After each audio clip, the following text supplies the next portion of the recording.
Good morning students. आज हम करेंगे हमारा नेक्स्ट टॉपिक जो कि हिस्टोग्राम। तो देखिए, इससे पहले अभी तक हमने क्या क्या पढ़ा है डाटा हैंडलिंग के अंदर। डाटा हैंडलिंग के अंदर आपने पिक्टोग्राफ पढ़ लिया है। पिक्टोग्राफ क्या होता है? डेटा का जो पिक्टोरियल रिप्रेजेंटेशन, यानी कि पिक्चर की फॉर्म में जब हम डेटा को रिप्रेजेंट करते हैं तो वो होता है हमारा पिक्टोग्राफ। ठीक है, उसके अंदर क्या होता है, एक पिक्चर्स है वो हो सकता है 100 को रिप्रेजेंट करे, 500 को रिप्रेजेंट करे। तो उसके अंदर पिक्चर्स होती हैं और पिक्चर्स की फॉर्म में हम डेटा को रिप्रेजेंट करते हैं, तो वो तब पिक्टोग्राफ होता है। उसके बाद हमने बार ग्राफ पढ़ा है। बार ग्राफ के अंदर क्या होता है कि मतलब हम बार का इस्तेमाल करते हैं डेटा को रिप्रेजेंट करने के लिए। बार क्या होता है? बेसिकली बार, ये जो रेक्टेंगुलर शेप होती है यही आपका बार होता है। तो बार का हम यूज़ करेंगे डेटा को रिप्रेजेंट करने के लिए। वो जो बार होते हैं उनकी विड्थ है इक्वल होती है और उनकी जो हाइट है वो डिपेंड करती है डेटा के ऊपर। ठीक है, आपके डेटा के अंदर जो एंट्री होती है, जो ऑब्जर्वेशंस होती हैं, जिसको फ्रीक्वेंसी बोलते हैं, तो उनकी हाइट है वो फ्रीक्वेंसी के अकॉर्डिंग कम ज़्यादा होती है। बार ग्राफ के अंदर दो बार्स के बीच का जो स्पेस है वो इक्वल होता है। ठीक है, बार ग्राफ क्या काम आता है? बार ग्राफ है आपके पास जो डेटा है उसको कंपेयर करने में आपकी हेल्प करता है। अलग अलग कैटेगरीज हैं, आपको उनको कंपेयर करना है तो उसके अंदर हम बार ग्राफ का इस्तेमाल करते हैं। जैसे सपोज आपके पास मान लो एक स्टूडेंट है कोई भी, ठीक है, उसको अलग अलग सब्जेक्ट्स में अलग अलग मार्क्स आए। मान लो 100 का पेपर होता है, तो इस देखो ये आपको प्लेन पता है। प्लेन के अंदर जो हॉरिजॉन्टल लाइन होती है वो एक्स एक्सिस होती है और जो वर्टिकल लाइन होती है उसको हम वाई एक्सिस बोलते हैं।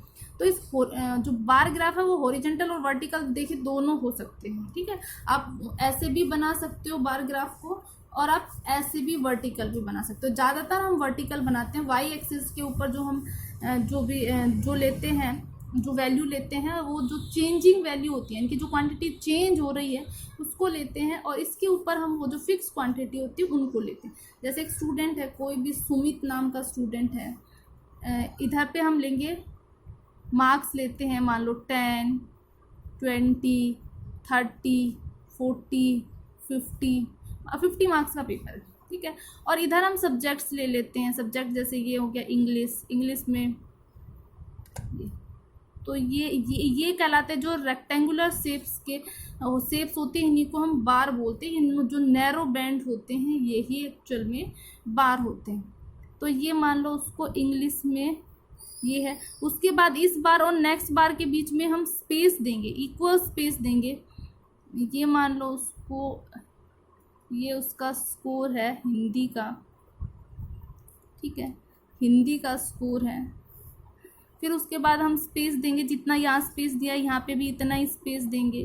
ये मान लो उसके मार्क्स आए हैं साइंस में, एंड ये मान लो उसके जो मार्क्स आए हैं वो मैथ्स में आए। ठीक है, तो ये जो अलग अलग कैटेगरीज है, जैसे इंग्लिश है, हिंदी है, साइंस है, इनको कंपेयर करने के लिए हम क्या करते हैं? बार ग्राफ का इस्तेमाल। अब आप कैसे रीड करेंगे? इंग्लिश में कितने मार्क्स आए हैं उसके, ये 30 है, ये 40 को डिनोट करता हो 30 है। ये देखिए ये 50 और 40 के बीच में है, तो इसमें हिंदी में 45 हो सकते हैं, इसके अंदर 32, 35 साइंस में, और मैथ में उसके मान लो ये ऐसे 50 के 50 मार्क्स आए हैं। तो इस तरह से बार ग्राफ का यूज़ करा जाता है। डेटा है अलग अलग कैटेगरीज को कंपेयर कर, डेटा की जो अलग अलग कैटेगरीज हैं उनको कंपेयर करने के लिए हम बार ग्राफ का इस्तेमाल करते हैं। उसके बाद आया था डबल बार ग्राफ। ठीक, डबल बार ग्राफ का इस्तेमाल हम कहाँ करेंगे? आपके पास एक ही टाइप के दो डेटा है। ठीक है, एक ही मतलब एक ही टाइप के या डेटा के दो ग्रुप हैं आपके पास। सपोज जैसे स्कूल के अंदर है, स्कूल में अगर हम गेम्स की बात करते हैं तो मान लो अगर हम बात करें फुटबॉल की, ठीक है, फुटबॉल की अगर बात करते हैं तो उसके अंदर बॉयज़ हैं और हमारे पास गर्ल्स हैं। ठीक है, बॉयज़ और गर्ल।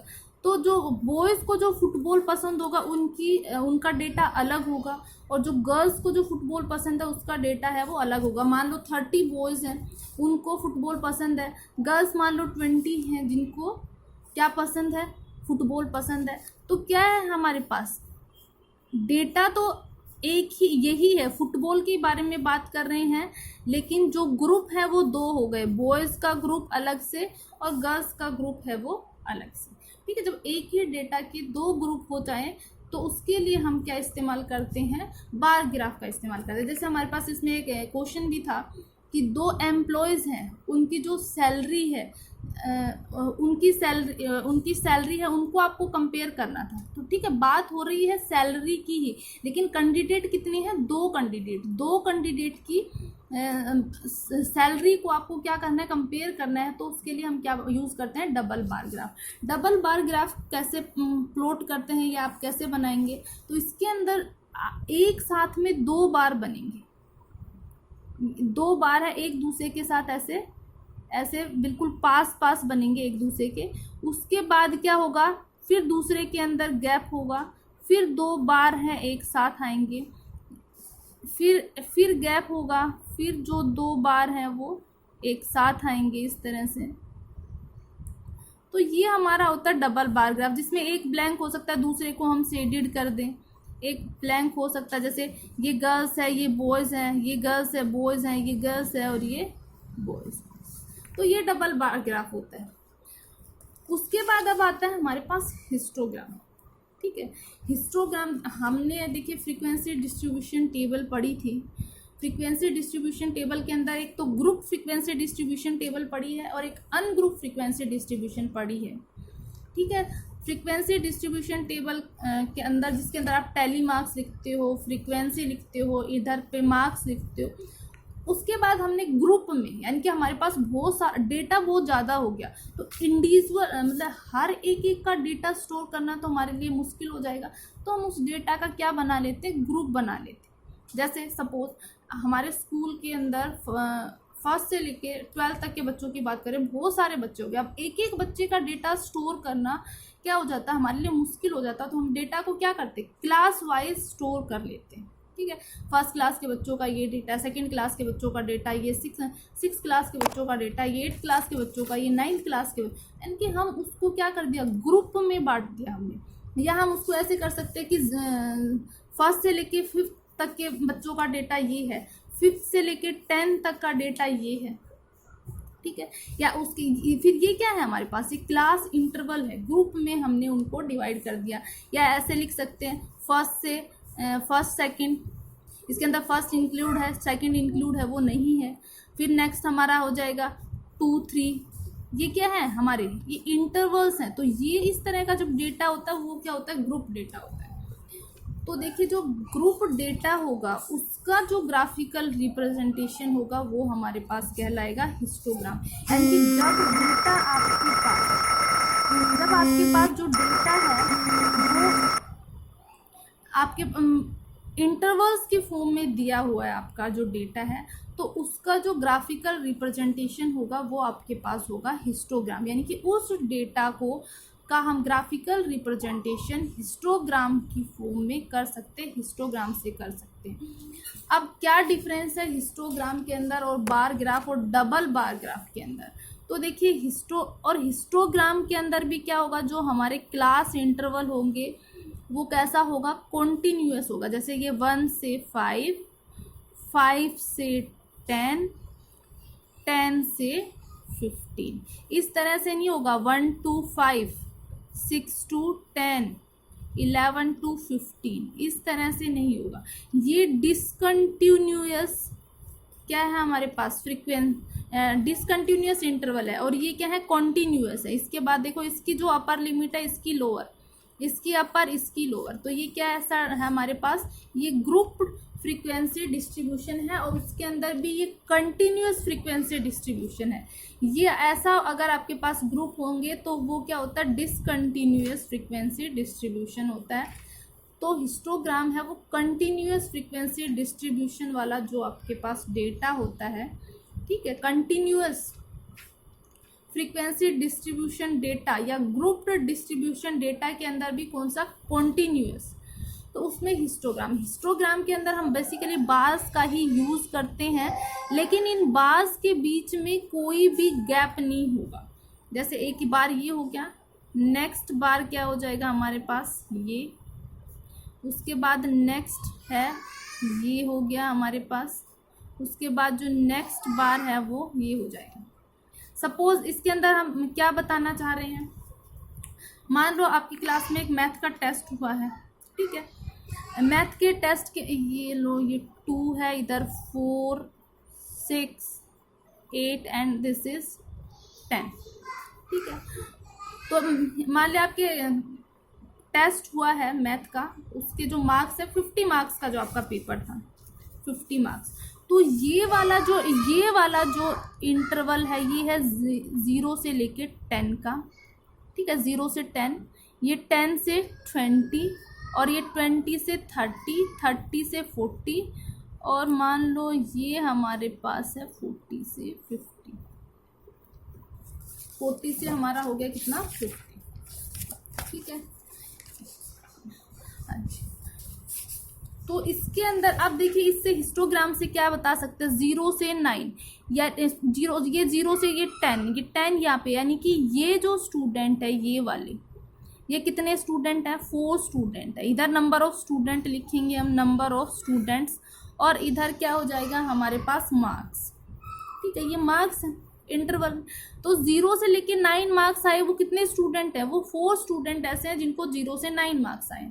अब ये वाला बार क्या शो करता है, ये वाला, इस वाले बार के अंदर वो बच्चे हैं जिनके मार्क 10 से लेके और 19 के बीच में आए, जिनको 10 भी आए हैं, जिनको 19 भी आए हैं, वो इतने बच्चे हैं। तो ये बच्चे देखिए कितने, अप्रोक्सीमेट 9 लगा लो या इसको ऊपर तक करेंगे तो ये कितने हो जाएंगे, 10 स्टूडेंट ऐसे हैं जिनको 10 से लेके 19 तक के मार्क्स आए हैं, ठीक।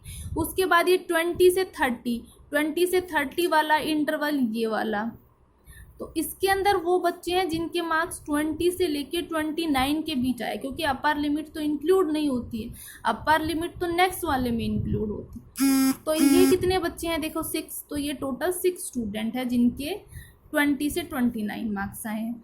अब देखिए 30 से लेके और 40 वाले बच्चे कितने हैं, ये देखिए 4 और 6 के बीच में आ रहा है, कहीं तो 5 है। तो 30 का मतलब 30 से लेके और 39 तक जो मार्क्स आए हैं वो बच्चे 5 हैं। और 40 से 50 के बीच के जो स्टूडेंट्स है, 40 से 50, यानी कि जिनको 41 से लेके और जिसको 49 तक के जो मार्क्स आए हैं हमारे पास, वो जो बच्चे हो गए वो कितने हो गए हमारे पास, वो स्टूडेंट हो गए 4 स्टूडेंट्स। तो इंटरवल्स के अंदर हमने इनको क्या कर दिया है, डिवाइड कर दिया है। तो ये जो बनेगा हमारे पास क्या होगा, हिस्टोग्राम होगा। इसके अंदर जो बार हैं वो एक दूसरे के एडजेसेंट होंगे, इनके बीच कोई भी स्पेस नहीं होगा। लेकिन जब हमने बार ग्राफ बनाया था तो बार के बीच में क्या होता है, स्पेस होता है, ठीक है। इनकी विड्थ भी इक्वल होती है और इनके बीच का जो स्पेस है वो भी इक्वल होता है। ये जो बार्स हैं ये कैटेगरीज को कंपेयर करने के काम आते हैं।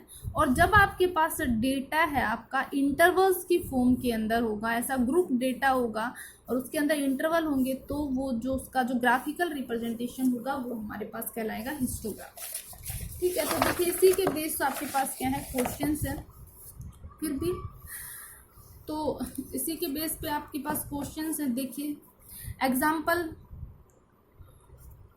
तो देखिए आप इसका एग्जाम्पल से, क्योंकि टाइम हो गया है, एग्जाम्पल 6, 7, 8, हाँ जी 3 ही एग्जाम्पल हैं। तो एग्जाम्पल 6, 7, 8 है, आप बुक से ही इनको रीड करेंगे और इनको समझने की कोशिश करेंगे, क्योंकि कल हम हिस्टोग्राम्स पे बेस्ड जो क्वेश्चन है, जो हमारी एक्सरसाइज है 5.3, उसके क्वेश्चन करेंगे।